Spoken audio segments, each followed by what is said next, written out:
De volta para falar do marco temporal, a decisão do STF sobre as terras indígenas repercutiu em Santa Catarina. Enquanto os indígenas comemoram a decisão, comunidades aqui do estado apontam a insegurança jurídica em torno da questão. Veja agora na reportagem. Em meio à natureza, cerca de 400 indígenas vivem na reserva do Morro dos Cavalos, em Palhoça, na Grande Florianópolis. Eles tentam manter vivas as tradições da cultura guarani, um povo que sempre lutou pelo reconhecimento das terras. Aqui em Santa Catarina a gente tem 3 povos. Tem Guarani, Xoclém e Caingangue, aqui no estado de Santa Catarina.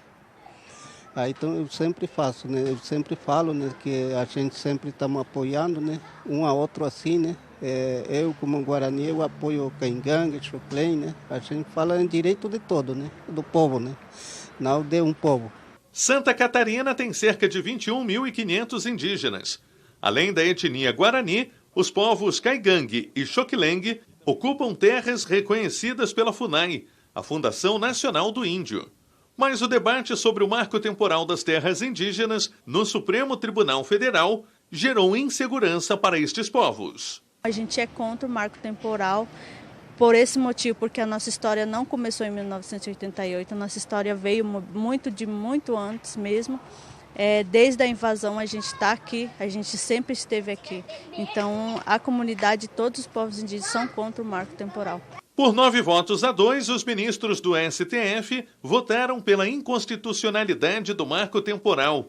A preocupação é que a falta de uma regulamentação específica possa aumentar a tensão entre indígenas e pequenos produtores rurais. A realidade de Santa Catarina é diferente, aparentemente, de outros estados, em especial estados do Norte e do Nordeste, porque aqui nós temos pequenas propriedades. Essa é a grande diferença.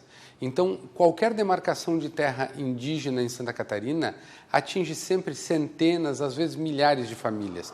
E em outros locais do país, essa demarcação, por vezes, atinge apenas 1 ou 2 propriedades. A Prefeitura de Palhoça teme pelo futuro de comunidades inteiras, ocupadas há mais de 100 anos. Com a nova demarcação de terras indígenas, alguns bairros podem simplesmente desaparecer. É o caso do bairro Enseada do Brito. Nós temos famílias que vivem há mais de 120, 130 anos naquela localidade e que agora passam a ter aquela sua propriedade ameaçada, a de uma hora para outra ter que abandonar sem qualquer indenização, sem qualquer compensação. Mas mais do que isso, retirar o chão, a casa, o lar daquelas pessoas que já moram ali há muitos anos, que já moravam seus pais, moravam seus avós, e é isso que nos preocupa. Outra preocupação é que a lei não deixa claro quem vai custear as indenizações e desapropriações dos moradores destes bairros.